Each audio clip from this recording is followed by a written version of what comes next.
Oi pessoal, tudo bem? Ralph Peter com vocês novamente, programa Livros em Revista, que vai ao ar toda quarta-feira às 19 horas na nossa BCC Television. Bola, cebola, cebola, fundada pelo nosso amigo Bernardo Campos de Carvalho, que dia 1º de setembro completou a sua primeira primavera, seu primeiro ano, emissora que está a caminho do seu sucesso. E Bernardo, creia, além das nossas congratulações, receba aqui os nossos votos de solidariedade.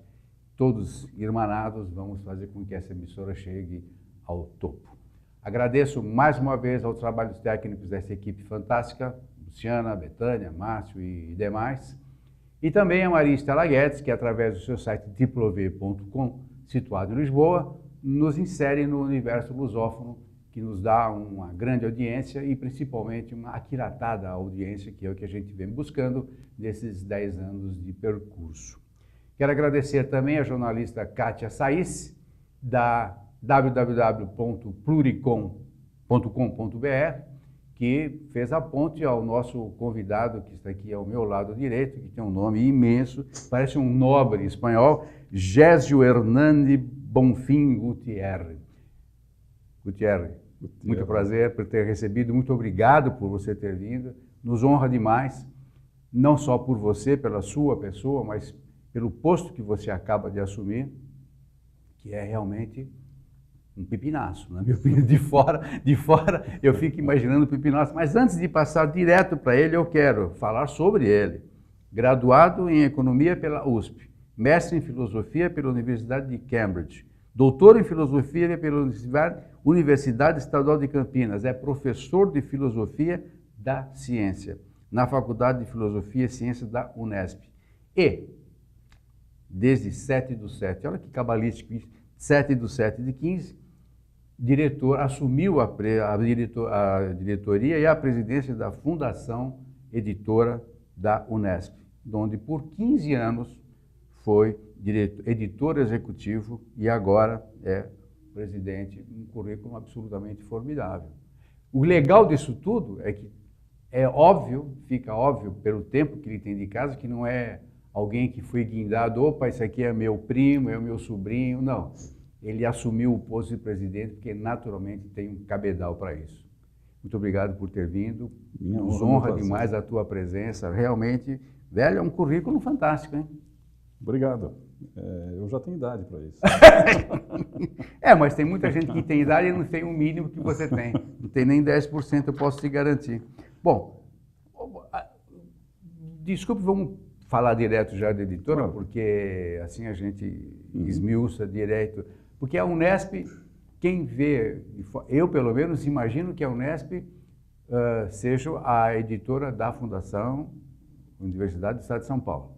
A editora Unesp, né, ela faz parte, ela é ligada à Unesp, que é a Universidade Estadual Paulista.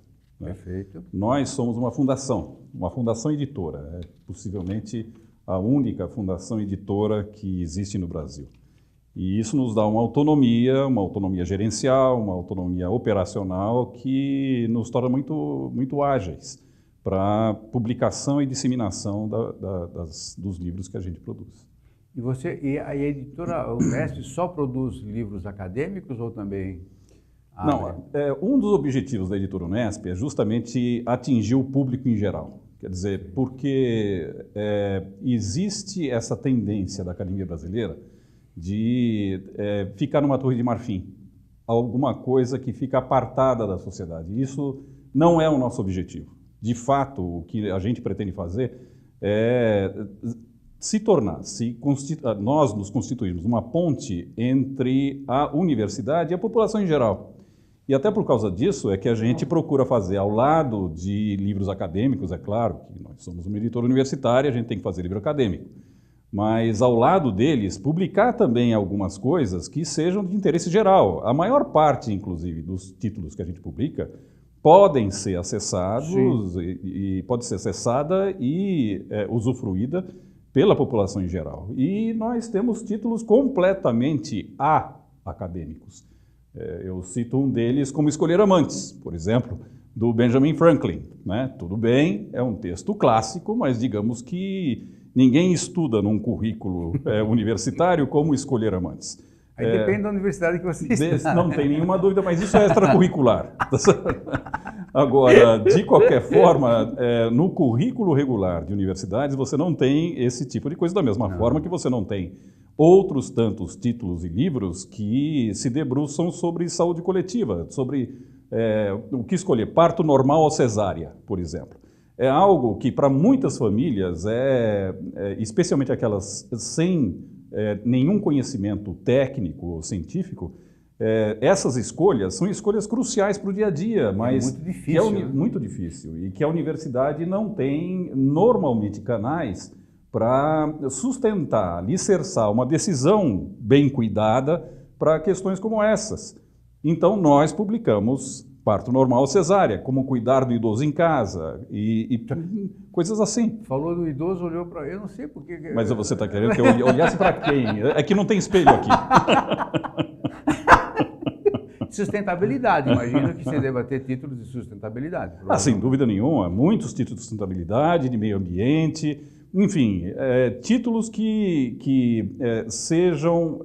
estão voltados para o prazer, primeiro que a gente não pode descurar o mero prazer de ler, né? Mas ao mesmo tempo títulos úteis para a população que quer se informar a respeito, por exemplo, da situação do mundo em geral, da situação do Brasil contemporâneo, da situação do mundo contemporâneo. E isso é o que a editora Unesp é. Uma editora que não pretende não se circunscrever ao acadêmico. Ela pretende, sim, municiar o seu leitor para lidar com o mundo, em que ele vive, seja esse leitor acadêmico ou não. Perfeito, olha, tirou um ranço que eu tinha em mente, que acho que muita gente deve ter. Não tem nenhuma dúvida, e inclusive eu acho que a palavra exata é essa que você utilizou, que é ranço. Ela é meio assim, pejorativa, mas Não tem dúvida, e que muitas vezes ela é acurada. Eu falo isso como docente, antes mesmo de fazer parte da Fundação Editora. Eu sou um professor universitário, né? Então eu sei bem essa tendência, que é uma tendência natural das universidades de se circunscreverem a elas mesmas, né? E serem autossuficientes. Isso acarreta um problema cístico, um problema crônico, justamente de relacionamento da universidade com o público em geral. Que a universidade parece alguma coisa apartada. Prepotente e apartada. Quando, na verdade, a universidade é algo que deveria ser orgânico em relação à comunidade e, por isso, que justifica-se o enorme dinheiro que é dado para universidades públicas, né? A universidade pública ela se sustenta e deve se sustentar justamente pelos serviços que ela retribui à comunidade que a sustenta. Uma das coisas que a gente pretende fazer com a Fundação Editora da Unesp, e esse é o braço editorial da Unesp, é justamente de fornecer para a comunidade um canal de captação daquilo que é fornecido pela universidade, de um lado, e também a editora não se circunscreve à produção acadêmica da Unesp. Ela também traduz títulos de outras tantas universidades, capta títulos de docentes e pesquisadores que não necessariamente da Unesp, enfim, é um canal de prospecção de um lado e de fornecimento de informação e conhecimento de outro para a comunidade em geral. Perfeito. Agora, muito legal isso. Quer dizer, esse é um trabalho que começou contigo ou já vinha? Não, isso é um ponto importante, porque nós temos o ensejo aí de falar um pouco a respeito do aniversário da Editora Unesp. A Editora Unesp ela foi criada em 87, ela está completando, portanto, 30 anos este ano, né? E isso vem sendo desenvolvido desde então. É uma editora e uma universidade jovens, né? que foram criados há relativamente pouco tempo, e até por isso mesmo o dinamismo da universidade e da Fundação Editora são notáveis nesse contexto, né? Porque em 30 anos nós temos hoje um acervo de mais de 2.000 títulos publicados, né? A gente tem um ritmo de publicação atualmente de alguma coisa, uma casa aproximadamente de 200 títulos ano, e isso nós pretendemos preservar e até intensificar conforme as circunstâncias, né? Isso vem de antes, mas o objetivo que a gente tem é um objetivo clássico. Um objetivo clássico de todos aqueles idealizadores de editoras e de universidades desde o século XVIII. Né? É fazer com que a universidade, as editoras, sejam polos de desenvolvimento humano, polos de desenvolvimento que não se circunscrevam a nenhuma guilda, a nenhuma corporação, que sejam espalhados esses bens para toda a sociedade que está abrigando aquelas instituições. Aí você também tem o lance do idioma. Eu sei que você tem um convênio com o governo chinês, na Praça da Sé, não é? Que na Praça da Sé. A loja lá? Nós temos, a sede da editora é na Praça da Sé. Né? O Instituto Confúcio da Unesp, que é administrado pela Fundação Editora da Unesp, ele está abrigado no Ipiranga. E é um instituto, né, uma fundação também bastante dinâmica e que pretende justamente desenvolver o ensino do mandarim no Brasil. Nós temos atualmente um currículo invejável nessa atividade e que já tem alguns anos de ação. E já chegamos aí a marcas muito expressivas por todo o estado de São Paulo, não só pela cidade de São Paulo, do ensino do chinês. Não, e vocês levam, eu me lembro, eu fiz algumas aulas lá. Ah, ótimo. Eu fiz. Você não sabia, mas eu fiz. Muito bem. E faz alguns anos já. Quanto tempo faz que tem? Já faz uns 10, né? Já, por aí ou por mais, aí. Né? Não chega a isso. Não chega mas isso, olha, né? faz bastante tempo. Faz bastante tempo, são uns 10 anos. Eu fui convidado, participei de algumas aulas, depois não consegui mais. Mas muito interessante. E vi também que no final do curso alguns alunos são convidados para ir para a China e tal. Não? Exatamente. E, paralelamente a isso, a gente ainda publica alguns clássicos chineses. Né? A gente tem uma linha editorial que agora não só publica aqui, né, clássicos chineses, como também é um canal de publicação de livros brasileiros lá na China. Então, nós temos convênios com editoras chinesas, instituições chinesas, para que isso daí seja um caminho de duas mãos, né? E que nós não sejamos apenas receptores da cultura chinesa, mas também possamos ser disseminadores da cultura brasileira na China, enviando alunos para lá para captar alguma coisa desse cabedal, muito legal. Mas, ao mesmo tempo, publicando autores nacionais no contexto chinês. Belíssimo de um trabalho. Bom, pelo que você falou, a editora mantém-se por si só, não recebe... A editora, ela tem uma dotação, tem uma dotação minoritária, mas tem uma dotação importante da universidade. O que a gente pretende é que essa dotação da universidade ela não seja, primeiro, ela é minoritária, né? 80% dos recursos são próprios, e isso vem justamente de uma ação consistente de distribuição e comercialização dos nossos títulos. É literalmente, como se costumava dizer no meu tempo, não no seu, do Oiapoque ao Chuí. Né? Então, nós desenvolvemos redes de comercialização do Brasil inteiro e com o objetivo não estritamente comercial, mas seguindo sempre aquele princípio de que um livro não adquire, não atinge o seu destino se por acaso ele não tiver a possibilidade de ser lido. Né? Sem ficar na estante. Sem ficar na estante. Então, mais uma razão para que nós não publiquemos coisas que a gente pense que não tem público. Não, os livros que a gente publica, eles pretendem ter público e pretendem ter um público que a gente procura atingir em qualquer lugar que ele esteja. Seja em São Paulo, seja em qualquer outro lugar do Brasil. Sim, até porque, tudo bem, você tem o retorno social, mas tem que ter um financeiro também. Sem dúvida nenhuma. Senão você não sobrevive. Sem dúvida nenhuma. Você não sobrevive. Certo? Isso, não sobrevive. Não sobrevive e o que a gente vê no Brasil de hoje, o que a gente vê na universidade de hoje, é que os recursos são, obviamente, cada vez mais escassos. Né? E em função disso, essas atividades, que são atividades que não são tão vistas, não são tão evidentes quanto a atividade editorial da universidade, elas precisam, de alguma forma, se sustentar. E é isso que a gente procura fazer com ações como essas. A gente talvez seja hoje, talvez não, certamente é hoje, a editora universitária mais agressiva comercialmente. Então, em todas as boas livrarias da cidade, você pode encontrar livros da editora Unesp. Aliás, vocês já ganharam? É uma editora super laureada, diga-se de passagem. Ela tem um número bastante significativo. Só de Jabuti prêmios. acho que não cabe mais lá, né? A gente tem um estande, tem uma criação de Jabuti. Uma criação, uma jabuticabeira. Nós temos, já recebemos mais de 40 prêmios, né?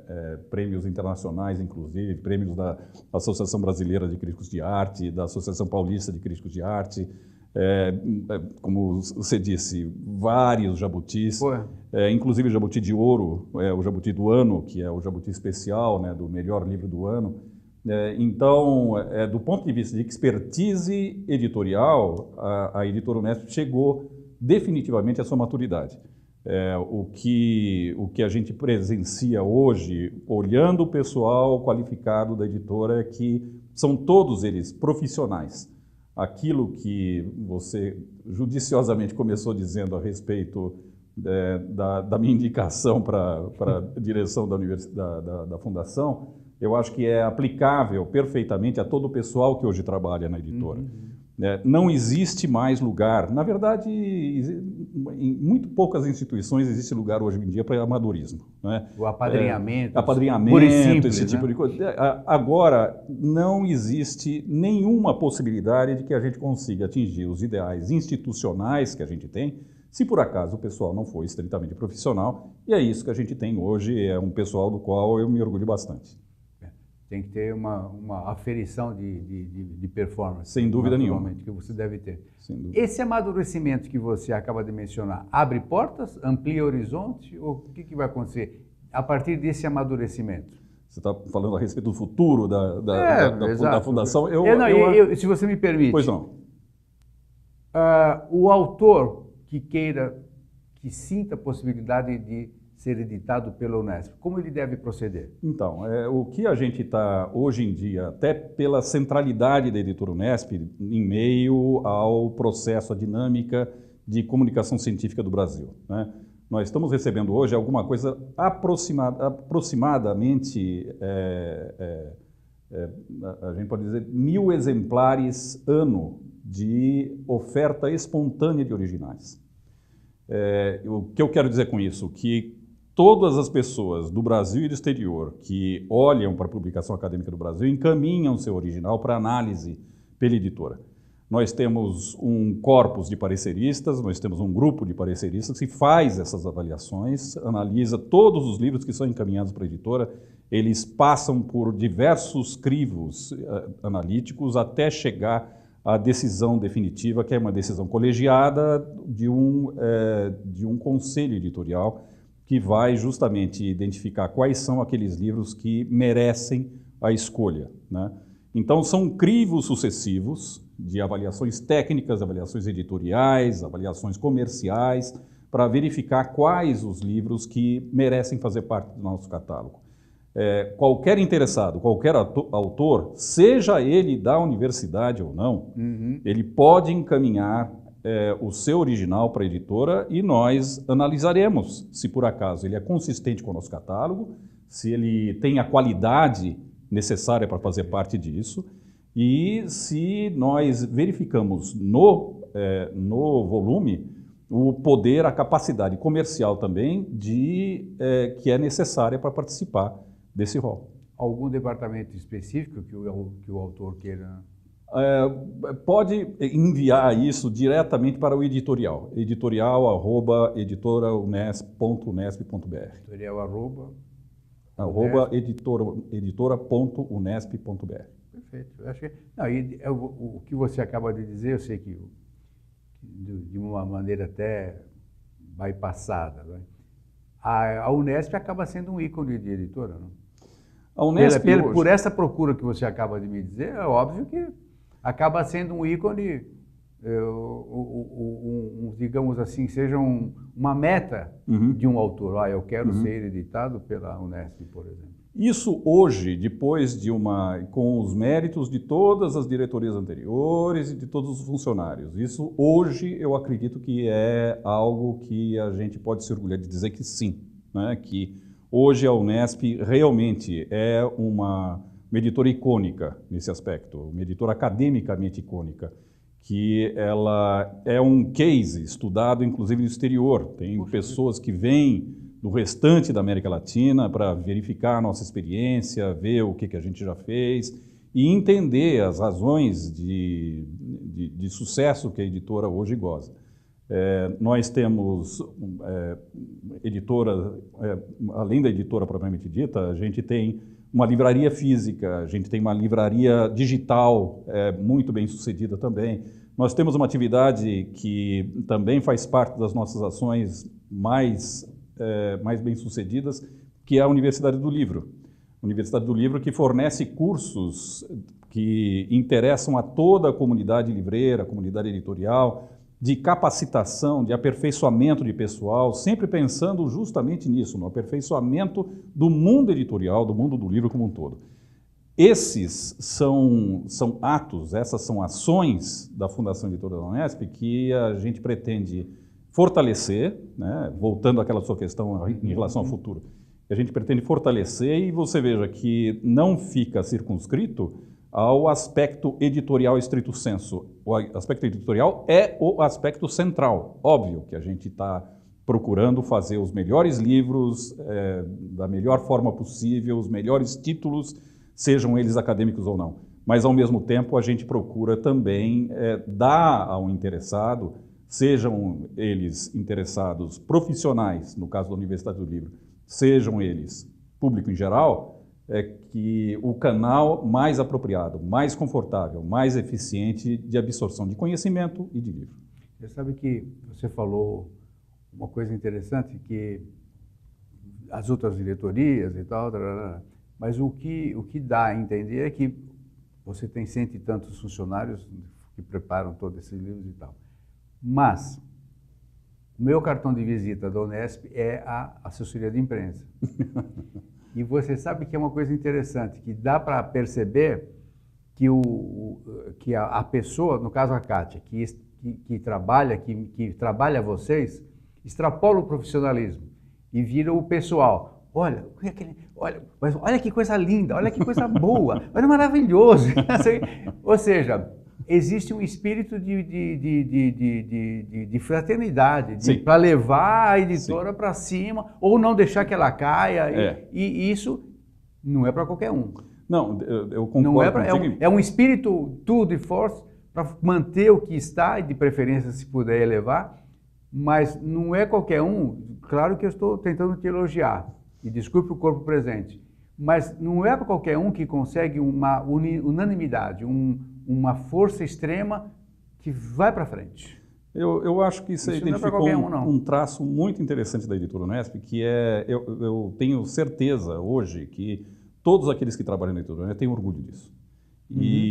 Dá para notar isso. E isso é alguma coisa reconfortante, de fato. Na loja eu noto isso, lá na Praça da Sé. Não conheço outra, eu só conheço a da Praça da Sé. Sim. Então, você não vê nenhuma pessoa carrancuda te atendendo. A pessoa que te atende conhece todos os livros que tem na casa. Exatamente. Então, você nota que, além do bom treinamento... Sim. Desculpa falar tudo isso aí na tua frente, mas às vezes é desagradável. Mas é uma verdade. Claro que se não fosse assim, eu não te falaria, mas faço questão de te falar. As pessoas que trabalham lá, você nota que floresce algo diferente daquilo que o profissional deveria fazer. O profissionalismo existe, você nota isso, conhece todos os livros, onde estão, todo mundo te atende muito bem e tal. Você não vê um sorriso, como eu chamo, um sorriso de almanaque, um sorriso falso. Sim, é verdade. O cara está trabalhando lá com carinho, com gosto e, como você falou, com orgulho, que eu acho isso fundamental. Em primeiro lugar, eu te agradeço muito. Não tem que agradecer. Mas, não é um elogio, é um diagnóstico. Entendi. O que acontece é que realmente isso é um traço da editora. Eu não acho, e inclusive não almejo isso para nenhuma empresa, que sejamos uma família. Família a gente não escolhe, né? E empresa sim. Mas você pode formar, né? Você pode formar. Você pode formar e ter o esprit de corps, né? Ter aquele espírito de corpo que acontece, e muitas vezes a gente faz um trabalho que ultrapassa aqueles limites da competência.